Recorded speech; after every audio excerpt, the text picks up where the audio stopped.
नमः शिवाय। हर हर महादेव। हे भगवान शिव, यदि सावन सोमवार में आपके इस भक्त से कोई भूल हो जाए तो क्षमा करना। हम सब आपकी संतान हैं। और जो इस वीडियो को लाइक करें उसके दुख, दर्द और गरीबी को दूर कर देना। लाइक जरूर करें। सावन की हार्दिक शुभकामनाएं। भक्तों, अगर आप अपनी लाइफ में कुछ नया सीखना चाहते हैं तो चैनल को सब्सक्राइब जरूर करिएगा। भक्तों, अगर जिस महिला की शादी हो गई है तो ऐसे में अगर आपका पति भी इन 3 चीजों को पहनने के लिए बोले तो आप तुरंत मना कर दें। एक शादीशुदा महिला को भूलकर भी इन 3 चीजों को कभी नहीं पहनना चाहिए, नहीं तो आप अपने पति की मृत्यु का कारण बन सकती है। आज हम महिलाओं से संबंधित खुल्लम खुल्ला साफ साफ 8 से 10 बिंदु बताने वाले हैं जो कि हर पति को एक बार तो जरूर सुनना चाहिए। शादी हो जाने के बाद पति पत्नी 7 जन्मों के लिए एक दूसरे के हो जाते हैं। पति शादी हो जाने के बाद अपनी जवानी को ठंडा करने के लिए संभोग करते हैं, परंतु कई महिलाएं नए रिश्ते, नई नई जवानी में पति के द्वारा कई ऐसी चीज लाई जाती है पत्नी के लिए जो कि पत्नी गलती से उन चीजों को पहन लेती है। उस समय पत्नी को पता नहीं होता है कि इन 3 चीजों के पहनने से पति की मृत्यु शीघ्र ही हो जाती है। आज ये वीडियो पति पत्नी को बड़े ही ध्यानपूर्वक देखना चाहिए। आपको बता दें कि आज के इस आधुनिक दौर में शादीशुदा महिला कई ऐसी चीजों को पहन लेती है जिसके बारे में उन्हें पता तक नहीं होता है। यहां तक कि शास्त्रों में भी ये नहीं लिखा होता कि कुछ भी पहन लिया जाए। ऐसे में उनके जीवन पर नकारात्मक प्रभाव पड़ता है, यहां तक कि परिवार, रिश्ते और पति की जान भी चली जाती है। तो ऐसे में जानते हैं कि आखिर वे 3 चीजें कौन सी हैं जो महिलाओं को कभी नहीं पहननी चाहिए। ईश्वर कहते हैं कि जो भी व्यक्ति अच्छे तरीके से पूजा पाठ करता है उसे मैं स्वीकार करता हूं, उसकी हर मनोकामना को मैं पूरा करता हूं। वीडियो में आगे बढ़ने से पहले अभी ही वीडियो को लाइक करें और नीचे कमेंट बॉक्स में लिख दे सच्चे दिल से जय जय बजरंगबली। भक्तों, हिंदू धर्म में विवाह के बाद हर स्त्री के लिए 16 श्रृंगार बहुत मायने रखता है। मांग में सिंदूर, माथे पर बिंदिया, हाथों में चूड़ियां, पांव में पायल और बिछिया। ये धारण कर जब एक लड़की अपने घर को छोड़ किसी दूसरे घर में प्रवेश करती है तो उसके जीवन के मायने ही बदल जाते हैं। श्रृंगार एक स्त्री की सुंदरता में 4 चांद लगाता ही है। साथ ही ये एक स्त्री के जीवन में परिवर्तन और समाज में उसकी पहचान को एक नए रूप में प्रस्तुत करता है। केवल धार्मिक दृष्टि से ही नहीं बल्कि वैज्ञानिक दृष्टि से भी 16 श्रृंगार का महत्व माना जाता है। 16 श्रृंगार में उपयोग होने वाला सामान किसी भी सुहागन स्त्री के वैवाहिक जीवन का प्रतिनिधित्व करता है। इसमें प्रयोग की जाने वाली हर चीज का अपना एक अलग महत्व होता है। हिंदू धर्म मानने वाली प्रत्येक सुहागन स्त्री अपने पति की लंबी आयु और सुखी जीवन की कामना के साथ 16 श्रृंगार धारण करती है, परंतु कई ऐसी चीज होती है जो कि महिलाओं को कभी नहीं पहननी चाहिए। अब यहां पर कुछ दोस्त ऐसे भी होंगे जो हमारी बातों को हल्के में लेंगे क्योंकि उन्हें वास्तुशास्त्र का ज्ञान नहीं है। इस पर एक कहावत भी प्रचलित है कि बंदर क्या जाने अदरक का स्वाद। अर्थ यह है, कोई भी व्यक्ति यदि वास्तुशास्त्र के बारे में नहीं जानता है तो फिर इन उपायों में या वीडियो देखने पर विश्वास ही नहीं करता है। इसलिए भक्तों, सही सटीक 100% जानकारी के साथ में जानने के लिए इस वीडियो से जुड़ जाना। वीडियो को आगे बढ़ाते हैं। आपके पास अभी जितने भी काम हैं उनको साइड में रख दीजिए। ध्यानपूर्वक जो आपको बताया जा रहा है उसे देखिए और सुनिए। शास्त्रों में स्पष्ट बताया गया है कि किसी भी शादीशुदा महिला को एकदम सफाचट सफेद रंग का वस्त्र कभी नहीं पहनना चाहिए। ऐसा करने से आपके मान सम्मान को ठेस पहुंच सकती है। आपको बता दें कि आजकल के फैशन के युग में महिलाएं सुंदर दिखने के लिए काफी ऐसी हदें पार कर देती है जिसके बारे में सोचना भी पाप के बराबर है।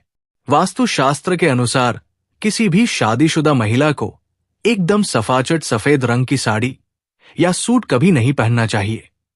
इसके पीछे का कारण यह है कि सफेद रंग की साड़ी को पहनने से पतिव्रता धर्म बिल्कुल खत्म हो जाता है और उनके रिश्ते में नकारात्मक ऊर्जा का आगमन हो जाता है, क्योंकि ये लिबास विधवा होने का है। ऐसे में आप अपने पति की मृत्यु का कारण बन सकती है, इसीलिए हो जाए सावधान। वही अगर आप सफेद रंग का वस्त्र पहनना चाहती हैं, तो ऐसा पहने जिसमें कुछ और रंग भी जरूर हो, लेकिन एकदम सफेद रंग का कपड़ा कभी ना पहने। इस आधुनिक दौर में महिलाएं सुंदर दिखने के लिए पैरों में सोने की पायल और बिछिया पहन लेती है, जो कि शादीशुदा महिलाओं के लिए पूरी तरह से अशुभ माना जाता है। पैरों में सोने से बनी हुई चीजों को पहनने से कुबेर महाराज का अपमान होता है और जिसके कारण आपके परिवार से रिश्ते टूट सकते हैं और कई सारी परेशानियों का आगमन भी हो सकता है। इसीलिए सोने को पैर में कभी न पहने। पैरों में सोना पहनने से पाप लगता है, इसीलिए हो जाए सावधान। सिंदूर और मंगलसूत्र का महत्व। हिंदू धर्म के अनुसार सिंदूर और मंगलसूत्र के बिना शादी अधूरी मानी जाती है। आपको बता दें, ये तो सभी लोग जानते हैं कि हिंदू महिलाओं के लिए सिंदूर सुहाग की निशानी होती है। इसे वे अपने पति की खुशी से जोड़ती है। ऐसे में अगर कोई महिला विवाहित होकर भी सिंदूर न लगाए तो ये दुनिया का सबसे बड़ा पाप माना गया है और आपके इस पवित्र रिश्ते को लोग मनहूसियत का नाम दे सकते हैं। इसीलिए मांग में सिंदूर होना आवश्यक है। वहीं मंगलसूत्र का भी बड़ा महत्व है। मंगलसूत्र में सोना या पीतल भले ही न लगा हो, लेकिन पीले धागे में काले मोती जरूर होने चाहिए। ऐसा माना जाता है कि मंगलसूत्र का पीला हिस्सा माता पार्वती और काला हिस्सा भगवान शिव माना गया है। शास्त्रों के अनुसार शादी होने के बावजूद भी जो महिलाएं मंगलसूत्र नहीं पहनती, तो ये सबसे बड़ा पाप है। ऐसे में आपके रिश्ते पर कलंक लग सकता है। इसीलिए एक शादीशुदा महिला को मंगलसूत्र अवश्य पहनना चाहिए। अगर आपके पास मंगलसूत्र नहीं है तो कम से कम गले में काला धागा तो पहन सकती है। दोस्तों, क्या आप जानते हैं कि अगर सिंदूर में एक ऐसी चीज रख दी जाए जो आपके लिए और आपके परिवार के लिए बेहद शुभ हो? क्या आप ऐसी चीज के बारे में जानते हैं? अगर नहीं, तो वीडियो को अंत तक जरूर देखिएगा, क्योंकि अब हम बताने वाले हैं कि ऐसी कौन सी चीज है जो सिंदूर की डिब्बी में रखनी चाहिए और जो वो कई कार्यों में बहुत शुभ है। धार्मिक मान्यता के अनुसार सिंदूर लगाने के कई नियम होते हैं जिनका पालन करना अनिवार्य होता है। सिंदूर लगाने के संदर्भ में जो भी नियम बनाए गए हैं, सभी सुहागन महिलाओं को इन नियमों का विधि पूर्वक पालन करना चाहिए, अन्यथा उनके जीवन में परेशानियां उत्पन्न होने लगती हैं। जो महिलाएं सिंदूर के नियमों का पालन नहीं करती, ऐसी महिलाओं के पति को धन तथा स्वास्थ्य संबंधी समस्याओं का सामना करना पड़ सकता है। तो आइए जानते हैं सिंदूर लगाने के वे कौन से नियम हैं जिनका पालन हर महिला को करना चाहिए। सिंदूर का गिरना बहुत ही अपशकुन माना जाता है, इसीलिए हमें हमेशा बच्चों से दूर रखना चाहिए। अगर आप किसी ऐसी जगह पर रखेंगी तो बच्चे इसे हाथ लगाएंगे और ये गिर सकता है। मांग के लिए आप हमेशा ही सूखे सिंदूर का ही इस्तेमाल करें। आजकल मार्केट में ट्रेंड के लिए कई तरह के लिक्विड सिंदूर भी उपलब्ध है, लेकिन वे लगाने के लिए अच्छे नहीं होते। कई महिलाओं को लगता है कि सिंदूर लगाते समय उनके माथे पर गिर जाता है, तो माथे से सिंदूर का गिरना बहुत शुभ होता है। इसका मतलब है कि आपका पति आपसे बहुत प्यार करता है। सिंदूर को कभी भी किसी के सामने न लगाएं। जब आप सिंदूर को किसी के सामने लगाती हैं, तो आपके पति को नजर लग सकती है और आपका प्यार कम हो सकता है। अगर गलती से कभी आपसे सिंदूर नीचे गिर जाता है, तो उसे इकट्ठा करके ना ली या इधर उधर न फेंके। सिंदूर को इकट्ठा करके माथे से लगाकर किसी पेड़ के नीचे रख दें।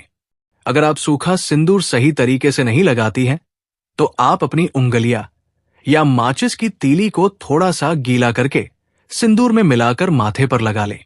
इससे सिंदूर नहीं फैलेगा और नहीं आपके चेहरे पर गिरेगा।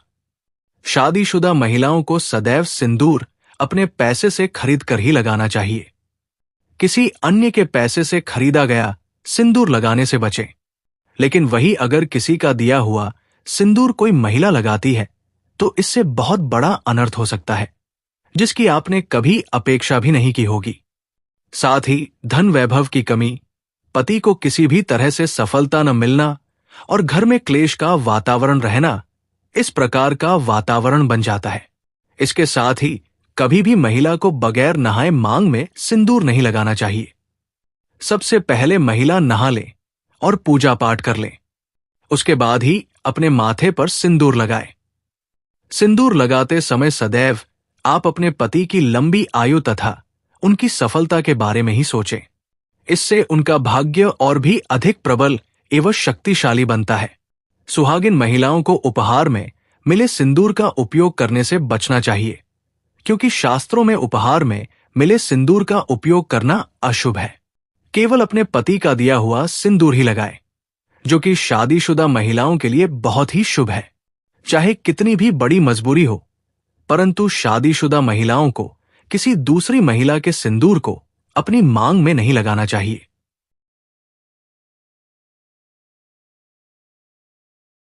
को किसी दूसरी महिला के सिंदूर को अपनी मांग में नहीं लगाना चाहिए, में भरने से बचना चाहिए। किसी दूसरी महिला के सिंदूर को मांग में भरना बहुत ही अशुभ होता है। ऐसा करने वाली महिलाओं के पति को धन संबंधी समस्याओं का सामना करना पड़ता है। घर में अगर किसी भी तरह का सूतक है या आपको पीरियड्स आ रहे हैं, तो आप सिंदूर न लगाएं, क्योंकि ये सिंदूर का अपमान होता है। इसके साथ ही मां लक्ष्मी ऐसे घर में प्रवेश भी नहीं करती है। पीरियड्स के दौरान महिलाओं को कई काम करने की मनाही होती है, जैसे रसोई में जाना, अचार छूना, पूजा पाठ करना या मंदिर जाना आदि। दोस्तों, हिंदू धर्म में ऐसी मान्यता है कि पीरियड्स के दौरान महिला द्वारा तुलसी में जल डालने से तुलसी का पौधा सूख जाता है, क्योंकि इस समय महिलाओं के शरीर में ऊर्जा का संचार अधिक होता है। इस ऊर्जा को भगवान सहन नहीं कर पाते, इसलिए पीरियड्स के दौरान पूजा पाठ करना या मंदिर जाना वर्जित है। दोस्तों, प्राचीन काल में मंत्रोच्चार और अनुष्ठान के बिना पूजा अधूरी मानी जाती थी। इसमें बहुत समय लगता था। दोस्तों, पीरियड्स के दौरान महिलाओं को इतनी देर बैठकर पूजा पाठ व वक्त का अनुष्ठान करने में समस्याओं का सामना न करना पड़े, इसके लिए उन्हें इन 5 दिनों तक पूजा पाठ से दूर रखा जाता था। दोस्तों, यदि पीरियड्स की अवधि 7 दिन है, तो 8वें दिन मंदिर में प्रवेश किया जा सकता है। वैसे यदि हम ज्योतिष की माने तो आमतौर पर पीरियड समाप्त होने के बाद 5वें दिन आप मंदिर में प्रवेश कर सकती हैं। दोस्तों, व्रत के बीच में ही अगर किसी महिला के पीरियड्स आ जाए, तो ऐसे में महिला को अपना व्रत पूरा करना चाहिए। पीरियड्स के दौरान भी मन में भगवान के प्रति आस्था कम न हो। भगवान के लिए मन की शुद्धता सबसे ज्यादा जरूरी है। शारीरिक शुद्धता बाद में आती है। दोस्तों, व्रत के दौरान अगर किसी विशेष पूजा का संकल्प लिया गया है, तो पीरियड्स के दौरान आप दूर बैठकर उस धार्मिक काम को किसी अन्य व्यक्ति के जरिए करवा सकती है। पीरियड्स के दौरान भी व्रत के सभी नियमों का पालन करना चाहिए। ऐसे में प्रभु के मंत्रों का ज्यादा से ज्यादा मनन करें। किसी विशेष पाठ का जाप करना चाहती है, तो फोन के जरिए पाठ पढ़ सकती है। पीरियड्स के दौरान स्वच्छता का ख्याल रखना बेहद जरूरी है। स्नान के बाद साफ वस्त्र पहनकर ही मंत्र और पाठ करें। धार्मिक मान्यताओं के अनुसार पीरियड्स वाले दिनों में महिलाओं को सिंदूर लगाना चाहिए या नहीं? सिंदूर, जिसे कुमकुम के नाम से भी जाना जाता है, इसे मुख्य रूप से विवाह का प्रतीक माना जाता है। ऐसा माना जाता है कि हिंदू शादी की रस्म तभी पूरी होती है जब वधू की मांग में सिंदूर डाला जाता है। सिंदूर को विवाह का प्रतीक माना जाता है। विवाहित महिलाएं अपने माथे के बीच से सिर के मध्य तक बालों के बीच में सिंदूर लगाती है। दरअसल ये प्रथा सदियों से चली आ रही है और मांग में सिंदूर लगाना सुहागिनों के मुख्य श्रृंगार में से एक माना जाता है। अधिकांश हिंदू विवाह समारोह में सिंदूर लगाने की रस्म सबसे महत्वपूर्ण रीति रिवाजों में से एक होती है और शादी के बाद भी सिंदूर लगाने के नियम होते हैं, जिसे हर एक सुहागिन स्त्री ध्यान में रखती है। क्योंकि सिंदूर को सुहाग का प्रतीक माना जाता है, इसलिए महिलाएं पति की लंबी उम्र की कामना के साथ मांग में सिंदूर लगाती है। भक्तों, शास्त्रों में तो सिंदूर लगाना बेहद ही शुभ माना गया है, लेकिन पीरियड्स के दौरान जो विवाहित महिलाएं होती हैं, उन्हें अशुद्ध माना जाता है। इसलिए कभी भी शादीशुदा महिलाओं को पीरियड्स में सिंदूर नहीं लगाना चाहिए। दोस्तों, आज की शास्त्रों संबंधित वीडियो में ये जानकारी आपको कैसी लगी? हमें कमेंट बॉक्स में जरूर बताएं और कमेंट बॉक्स में सच्चे दिल से हर हर महादेव, जय मां लक्ष्मी अवश्य लिखें। स्वस्थ रहें, सुरक्षित रहें। धन्यवाद।